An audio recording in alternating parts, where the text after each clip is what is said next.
ያው አየው ያዕቆብም ልብን ለውዝ ኤርሞን ከሚባሉ እንጨቶች ልብን ለውዝ ከኤርሞን ከሚባሉ እንጨቶች እርጥብ በትር ወስዶ በበትሮች ውስጥ ያለውን ነጭ እንዲታይ ነጭ ሽምልምል አድርጎት ላጣቸው ይላል። አየው ሽምልምል አድርጎ ላጣቸው ዥንጉርጉር አድርጎ ማለት ነው። የቅንተኔ ነው የላጣቸውንም በትሮች በጎቹ ሊጠጡ በመጡ ጊዜ በውሃ ማጠጫ ገንዳ ውስጥ በበጎቹ ፊት አኖራቸው። በጎቹ ሊጠጡ በመጡ ጊዜ ይጎመጁ ነበር። በጎቹም በትሮቹን አይተው ከገመጎቻቸው የተነሳ ጸነሱ ይላል። አየው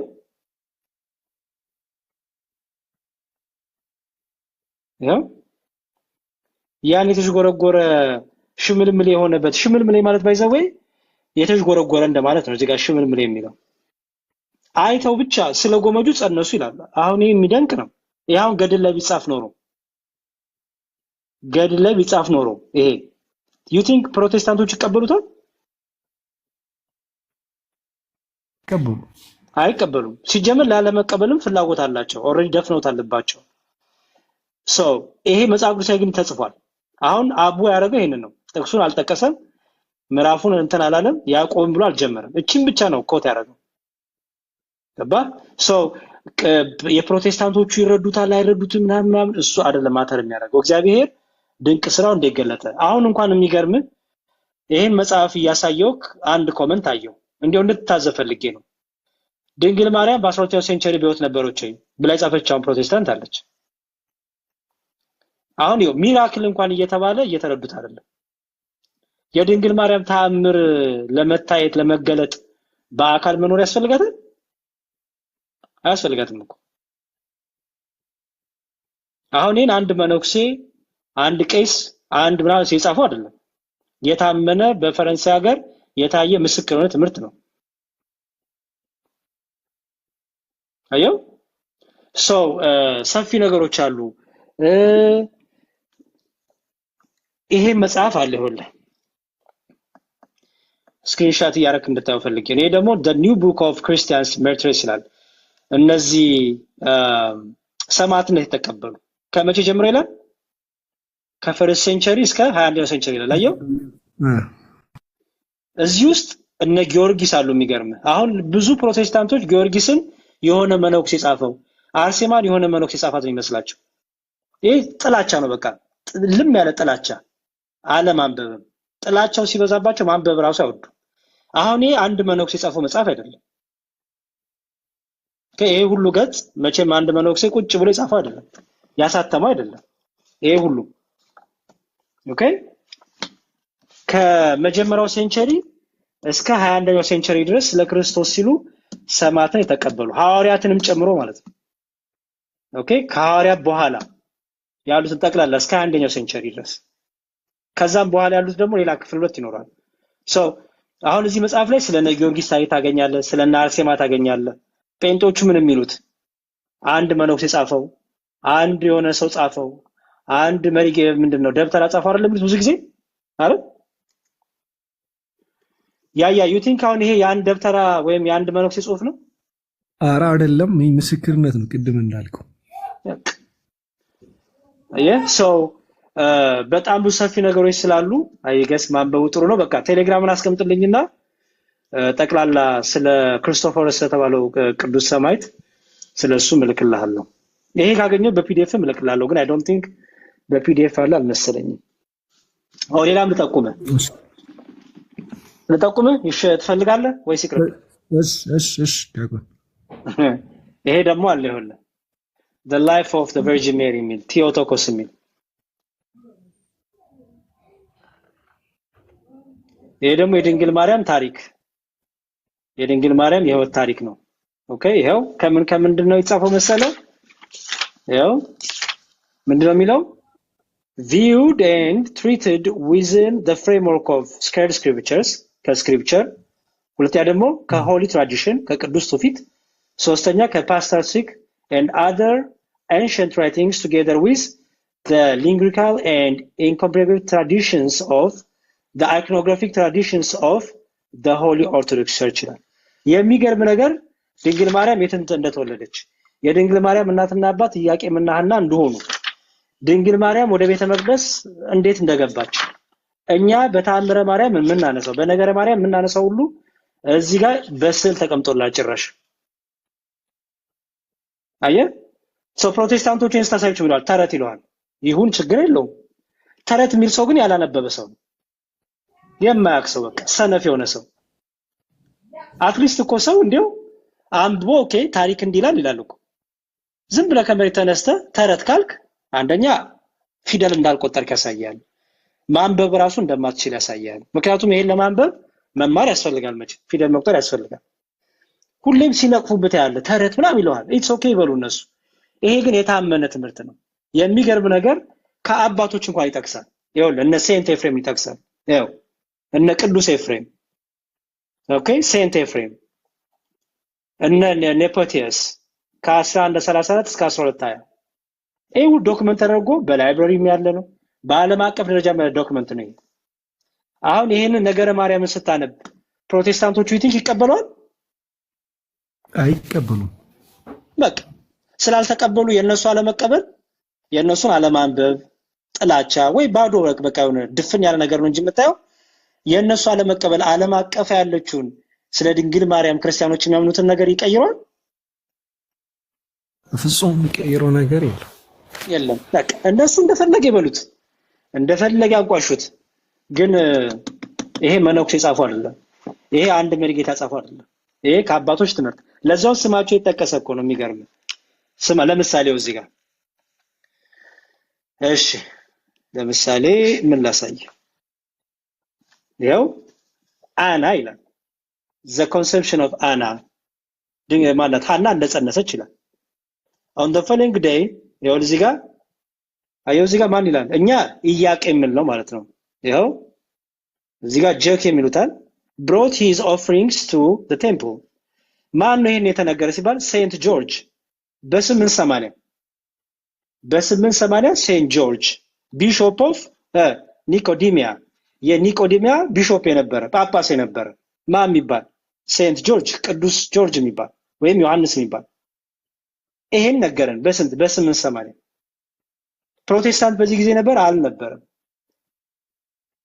ኦኬ ፕሮቴስታንት በዚህ ጊዜ ካልነበረ መጣው ቢቃወም ዓለም አንበቡና በቃ ጥላቻው ማንበብ እንደማይፈልግ ወይ ደግሞ ለማንበብ እንደማይችል ነው መጣ አንተ ግን ዶክመንቶችን ማንበብ የቤተክርስቲያን ቅዱስ ትውፊቶችን ማንበብ የቀደሙት አባቶች ለምሳሌ እዚህ ጋር ሴንት ኤጲፋኒዮስ ሳይፕረስ የሳይፕረሱ ቅዱስ ኤጲፋኒዮስ ከ315 ከ403 writes እንዲህ ብሎ ጻፈ that Mary was a woman by nature not to be distinguished at all from others she was conceived by marital union and the seed of man ድንግል ማርያም እንደ ሰው ከሰው የተወለደች ናት እንደ ሰው ከእናት አባት አሏት እናት አባቶቿ ደግሞ ሐናና ኢያቄም ይባሉ ናቸው ብሎ በ315 ከ403 የነበረው ቅዱስ ኤጲፋኒዮስ የሳይፕረሱ ይሄን ጽፎልናል አዮ and Mary is not God and did not receive body from heaven but from the joining of man and woman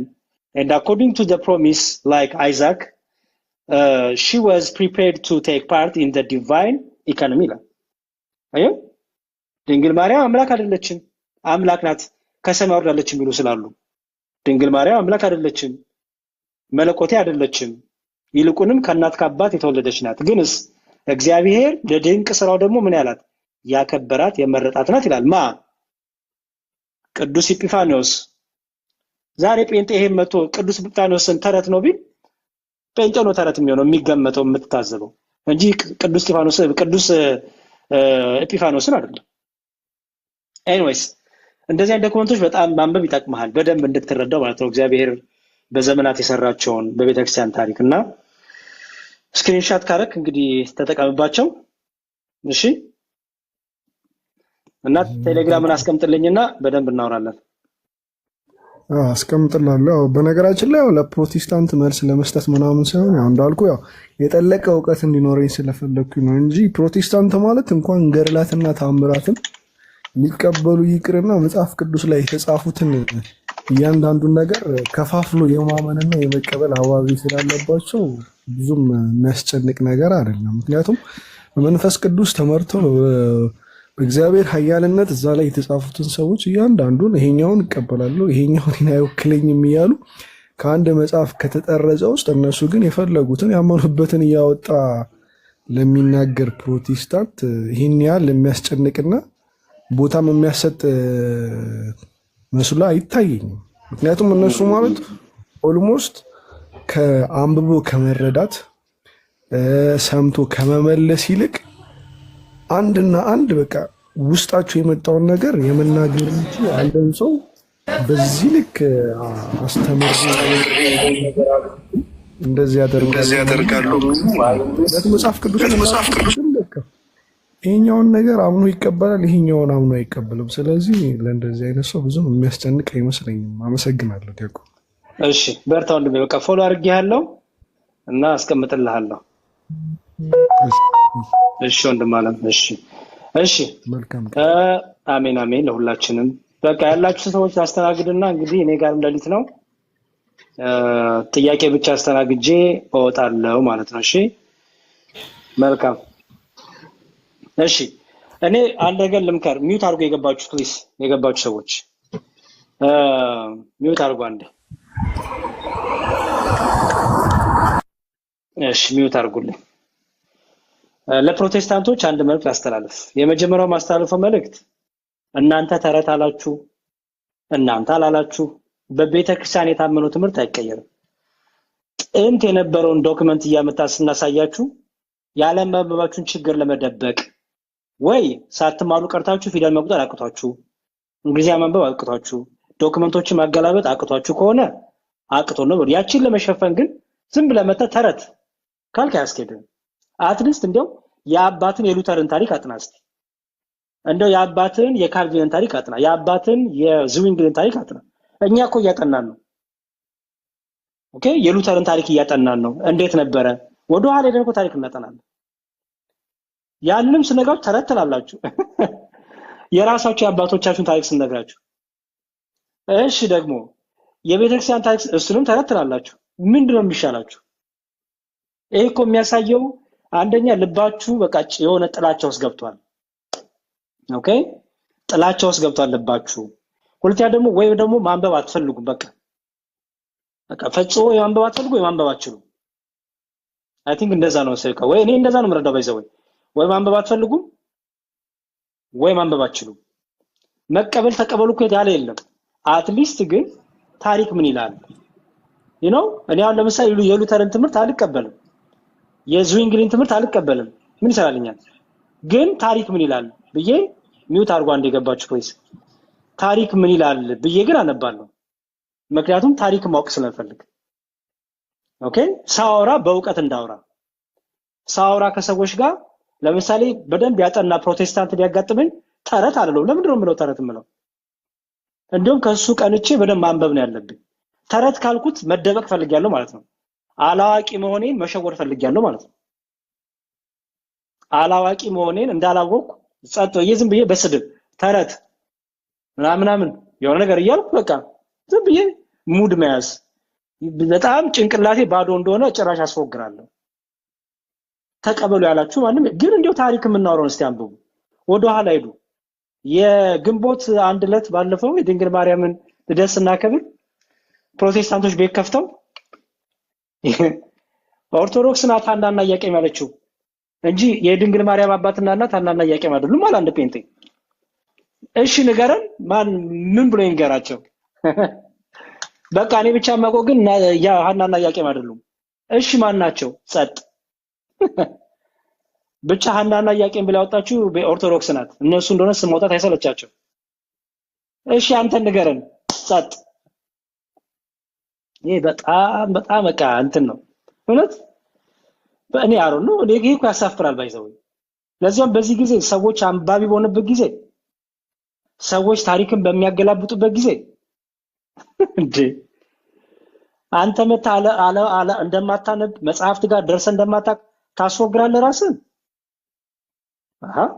ወይ አልተማርኩም ማጥናት ማንበብ አልችልም፣ ችግር የለውም እናግዛለን፣ ወይ በአማርኛም ተርጉመን እናግዛለን። እንደው ዝም ብሎ በቃ ዝም ብሎ መቃወም አረ ፕሊስ ደግሞ የኢትዮጵያ ፕሮቴስታንቶች ልዩ ናቸው በዚህ በጣም እኔ እዚህ በምኖርበት ሀገር በጣም ብዙ ፕሮቴስታንቶች አሉ በጣም ስማርት የሆኑ አንባቢ የሆኑ ወደ ኋላ ሄደው ስለ ኦርቶዶክስም ስለ ፕሮቴስታንትም ስለ ሁሉ ነገር ሪሰርች የሚያደርጉ ስለ እስልምናው ሰቅ ቁጭ ብለን ስናወራ በእውቀት ነው የምናወራው በጣም ነው ደስ የሚለኝ ከነሱ ጋር ማውራት ከነሱ ማራለሁ ብዙ ነገር እኔ አላቅ የሚቃወም አንተ ተረት ብሎኝ አቅም ማንንም ጴንጤ እዚህ አሜሪካ ሀገር ያለ ጴንጤ ተረት ብሎ አቅም እንዲሁም አረባክስ ይሄን ሪሰርች ይሄን ፔፐር ይሄን ታሪክ የታገኘው ነው የሚሉት አይቀበሉትም እኮ ግን ታሪክን በታሪክነቱ ሪስፔክት ማድረግ ጥሩ ነው ያለበዚያ በቃ አላነበብክም አላውቂነት ነው የምታራስን እንዲያው የምታሳየውና ወይ ጉድ እሺ እሺ ጥሩ ከማል ጀምር ደላላው ሰላም ብያለሁ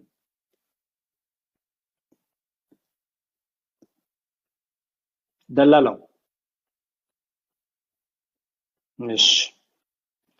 እሺ በጸሎት ሰላም ብያለሁ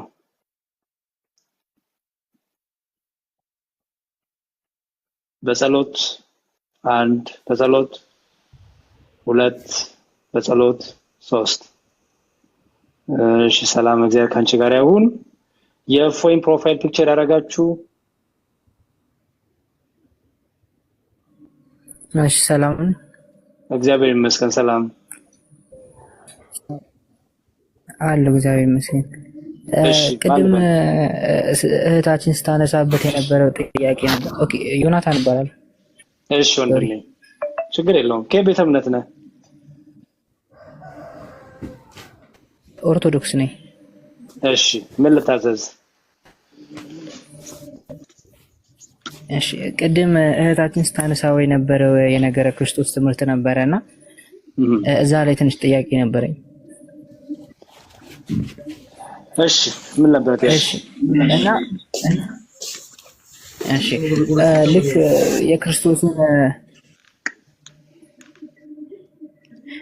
የክርስቶስን ልክ እንትን ስናነሳ ማለት ነው ከመለኮታዊ ባህሪ እና ከመለኮታዊ አካል እና ደግሞ ከስጋዊ ባህሪ እና ከስጋዊ አካል ከዛ ነው የተዋሃደው አይደለ በተዋሃዶ አንድ የሆኑት መልካም ይኸውልህ ወንድሜ አይ ቲንክ በደንብ ወይ መስማት ያለባችሁ ቆይ ስማኝ ይኸውልህ ቃሉን እንኳን ያልኩትን እየተጠቀምኩ አይደለም በደንብ ብትሰሙ ጥሩ ነው በተለይ ታችሁ ናችሁ ሲመለስ በደንብ ብትሰሙ የሆነ ዲስትራክት ሆናችሁ የሆነ ስራ ጎል ላይ ሰማችሁ ከሰማችሁ አይሆንም ኦኬ በደንብ ስማኝ አንዴ ባጭሩ ልንገር ኦኬ ከድንግል ማርያም ስጋ ነስቷል ከስጋዋ ስጋ ከደሟ ደም ተካፍሏል አይደል ነስቷል አይደል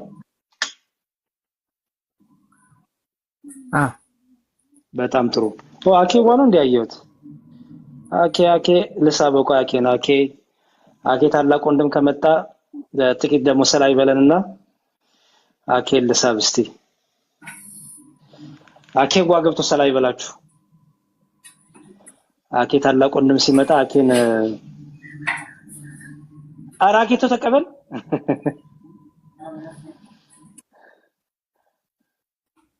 አኬ አይ ቲንክ ወይ ቢዚ ካልሆንክ ግባና ሰላም በላቸው እኔም ብዙ አልቆይም to be honest ብዙ ሰዓት ተቀምጫለሁ እሺ ሆፕፉሊ ሲመቸው ይገባል ሜቢ ችግር የለውም እሺ ወንድሜ ሰው ልቀጥልልህ ሰው ከድንግል ማርያም አምላካችን ኢየሱስ ክርስቶስ በስጋና በደም ተካፍሏል አይደል ነስቷል አይደል በጣም ጥሩ ጌታ አምላካችን ኢየሱስ ክርስቶስ ከድንግል ማርያም ስጋና ደምን ከተካፈለ በኋላ ያ ስጋ ከመለኮት አካል ጋር ምን ሆኗል ህብረት አድርጓል አንድ ሆኗል ያ ደም ከመለኮት ባህሪ ጋር ወይም የመለኮትን ባህሪ የስጋ ባህሪ የመለኮትን ባህሪ የስጋ ባህሪ ወይም መለኮት የስጋን ባህሪ ገንዘብ አደረገ መለኮት የስጋን አካል ገንዘብ አደረገ ኦኬ ለምሳሌ መለኮት አይጨበጥም አይዳሰስም አይደል ወንድሜ ስለዚህ ከድንግል ማርያም በነሳው ስጋ ክርስቶስ ኢየሱስ ተያዘ አይደል ያዙት ገረፉት እኮልናል አይደል ለመለኮት መያዝ መገረፍ የሚባል ባህሪ ይስማማል አይስማማም ስለዚህ ምን አረጋው መለኮት የስጋን ባህሪ የራሱ አደረገው ማለት አይደል? ስለዚህ የራሱ ስላደረገው ከዚህ በኋላ ምን የለም? ሁለትነት የለም ማለት ነው። ወደ አካልም ስትመጣ እንደዛ ነው። የክርስቶስ እኔ ባዩ አካል አስቀድሞ የነበረ አይደለም። እኔነት ያለው አካል አይደለም። ተረዳኝ? ከድንግል ማርያም ስጋን ከነሳ በኋላ ያ አካል ያ እኔ ባይነት ያልነበረው አካል ከድንግል ማርያም ስጋን ከነሳ በኋላ መለኮት የስጋን አካል ገንዘብ ሲያደርግ በስጋ ታየ አይደል? በስጋ ተገለጠ አይደል? ቃል ስጋ ሆነ አይደል? ቃል ስጋ ሲሆን ያ እኔነት ያልነበረው ስጋ አስቀድሞ ቅድመ ዓለም እኔነት ያልነበረው ስጋ በኋላ ከተዋህዶ በኋላ ምን አገኘ? እኔነት አገኘ ማለት ነው። እኔ ባይሆነ ማለት ነው። ገባህ አይደል? ስለዚህ የክርስቶስ ስጋ ያ ከድንግል ማርያም የነሳው ስጋ እኔ ባይሆነ ማለት ነው። እኔ ባይነት አገኘ። ስለዚህ በተዋህዶ ምን ሆነ? ከሁለት አካል አንድ አካል፣ ከሁለት ባህሪ አንድ ባህሪ። ወይም መለኮት የስጋን አካል ገንዘብ አደረገ፣ መለኮት የስጋን ባህሪ ገንዘብ አደረገ። ስለዚህ ቃል ስጋ ሆነ። መከፈል፣ መለወጥ፣ መተካካት፣ መለየት በሌለበት፣ መነጣጠል በሌለበት። ኦኬ፣ በተዋህዶ ቃል ስጋ ሆነ። አንድ አካል አንድ ባህሪ እናለን ማለት ነው። ተረዳኸኛው? እኔ አሁን መጠየቅ የፈለኩትኝ መዝሙሬ ስጋውን ከድንግል ማርያም እንደነሳ እናውቃለን አይደለ? አዎ ነሳ። ባህሪውን ስኬት ነው የነሳው። በጣም ጥሩ። ይኸውልህ የመለኮት ባህሪ አለ አይደል? የመለኮት ባህሪ ነው። ለምሳሌ የመለኮት ባህሪ ምንድነው? ለምሳሌ የመለኮት ባህሪ ምንድነው? አለመራብ፣ አለመጠማት፣ ህመም አለመሰማት፣ መፍጠር፣ መግዛት። በጣም ጥሩ። ስለዚህ በስጋና በሁሉ ነገር እኛም መሰል አለ ቅዱስ ጳውሎስ አይደል? በሁሉ ነገር ከኃጢአት በስተቀር እኛም መሰል አይደል ያለው አይደል? እኛም መሰለ ሲል ምን ማለቱ ነው? የእኛን ባህሪ ምን አደረገ ማለቱ ነው? ለበሰ። የእኛን ባህሪ ገንዘቡ አደረገ፣ የራሱ አደረገ ማለት ነው አይደል? እየሰማኸኝ ነው? አዎ እየሰማሁ ነው። እሺ እየሰማሁ ነው። በነገር ሁሉ እኛን መሰለ ሲል ቅዱስ ጳውሎስ ምን እያለ ነው? ሰው ሆነ እያለ ነው አይደል? ፍጹም ሰው አይደል? ፍጹም ሰው ሲባል ደግሞ ሰው የሚያሰኝ ምንድነው? ሰዋዊ ባህሪና ሰዋዊ አካል አይደል? ሰው የሚያሰኝ ነው። ሰው ቃል ስጋ ሲሆን አስተውል፣ ቃል ስጋ ሲሆን የስጋን ባህሪ ገንዘቡ ስላደረገ ክርስቶስ ተራበ፣ ተጠማ፣ ተኛ እንላለን እንዴ? አለቀሰ ለአልዓዛር እንላለን። ኦኬ። ስለዚህ በምኑ እንላለን? ይሄን ያደረገው ምን ስላደረገው እንላለን? የስጋን ባህሪ ምኑ ስላደረገ? ገንዘቡ ስላደረገ አይደል? ገንዘብ ስላደረገ። በጣም ጥሩ። ስለዚህ አሁን ለዚህ ነው ቅዱስ ጴጥሮስ በስጋው ሞተ አይደለም የሚለው? አሁን ስጋው ሞተ አላለም፣ በስጋው ሞተ አይደለም የሚለው? በስጋው ሞተ ለምን አለ? ለምን ስጋው ሞተ አላለም?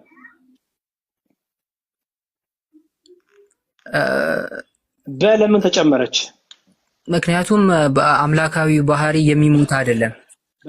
አምላካዊ ባህሪ ወይም ደግሞ አምላካዊ አካል መለኮታዊ ባህሪ ምን የሚል አይደለም? መዋቲ አይደለም፣ የሚራ የሚጠማ አይደለም፣ የሚደክም አይደለም አይደል? ስለዚህ በምን ሞተ እንዴ? መለኮት እኮ አይሞትም አይደለ? በባህሪው ግን ምን እንላለን? መለኮት በስጋ ታመመ፣ መለኮት በስጋ ሞተ እንላለን። አየው፣ በስጋ አየው፣ በስጋ። ስለዚህ ያን ከድንግል ማርያም ስጋና ደምን ሲካፈል የሰውን ማንነት ያዘ ጌታ። ፍጹም ሰው ነው። በቃ ፍጹም ሰው፣ ፍጹም አምላክ። ገባ? ስለዚህ ሁለትነት የለም። በቃ እርሱ አንዱ ኢየሱስ ክርስቶስ። ክርስቶስ ስንት ነው? አንድ ነው አይደል?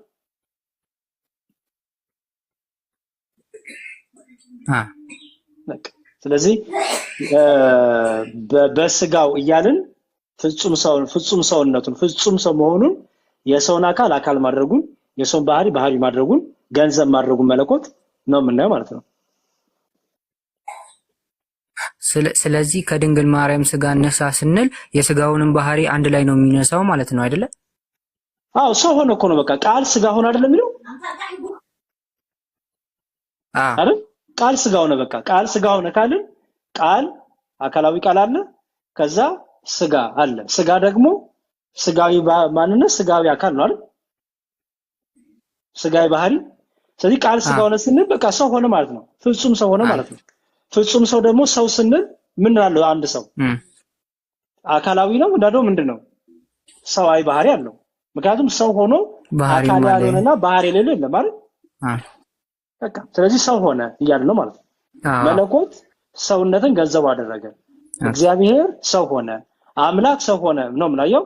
አምላክ ሰው ሆነ፣ ከዛ ደግሞ ሰው አምላክ ሆነ እንዳለ ለምን? የስጋ ባህሪ መለኮት የስጋን ባህሪ ባህሪው አደረገ። መለኮት የስጋን አካሉ አደረገ። ቅድም ጥሩ ምሳሌ ሰጠው። ብረትን አምጥተ ብታግለው፣ ኦኬ፣ ብረትን አዳምተ ብታግለው ብረቱና ግለቱን ለየልም ለተለየዋለህ። እስቲ ነጣጥራ አሳየን ብል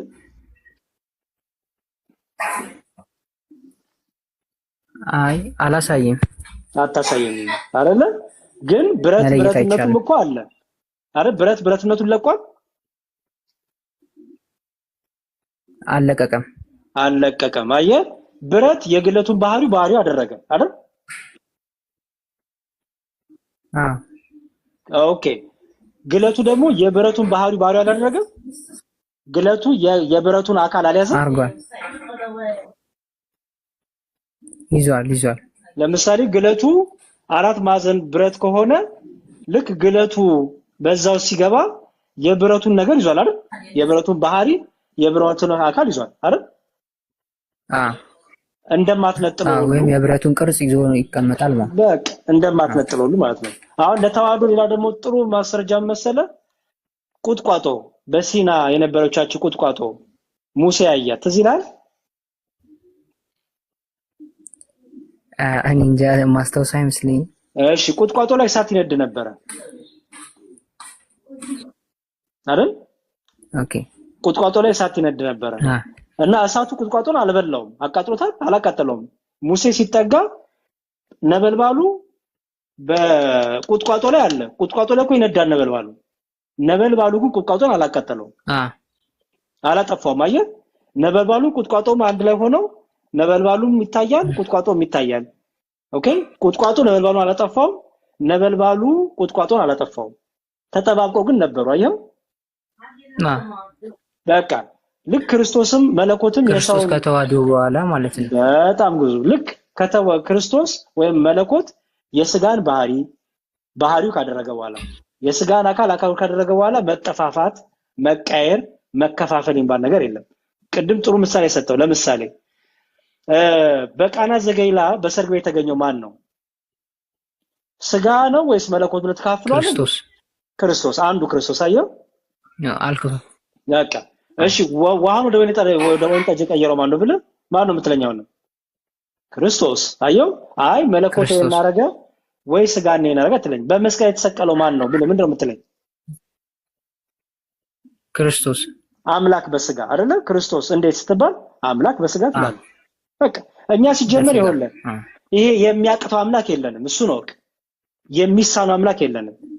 የወደደውን የሚያደርግ አምላክ አለን። ይሄ የማይሰራ አምላክ፣ ህያው ያልሆነ አምላክ የለንም። አንዳንዶች እንደዚህ አይነት አምላክ አላቸው። የማያውቁት የማይሰራ አናግሯቸው የማያውቅ ምንም ነገር የማይሰራ በቃ የማይችል በጭንቅላታቸው ሰፍተው የኔ አምላክማ በቃ የኔ አይገባውም ብለው ይስሉታል። አየው፣ ልክ እንደዛ ሁሉ እኛ ግን እንደዛ አይደለም። እኛ እግዚአብሔር ራሱ እንደገለጠልን የኛ አምላክ ሰሪ ነው። የወደደውን የፈቀደውን የሚያደርግ ነው። ስለዚህ ሰው ሊሆን ወደደ ፈቀደ አይችልም? ይችላል አይደል? ሰው ሊሆን ሲፈቅድ ደግሞ በተዋህዶ ሰው መሆን ፈቀደ። ስለዚህ ከድንግል ማርያም ከስጋዋ ስጋ ከነፍሷ ነፍስ ነስቶ ሰው ሆነ። ገባ? በመስቀል ላይ ለምሳሌ ማን የተገረፈው ብለህ አሁን የተገረፈው ማን ነው ብለህ ምንድነው የምትለኝ? ስጋ ብለህ ክርስቶስ በስጋ በቃ አምላክ በስጋ እንላለን ማለት ነው።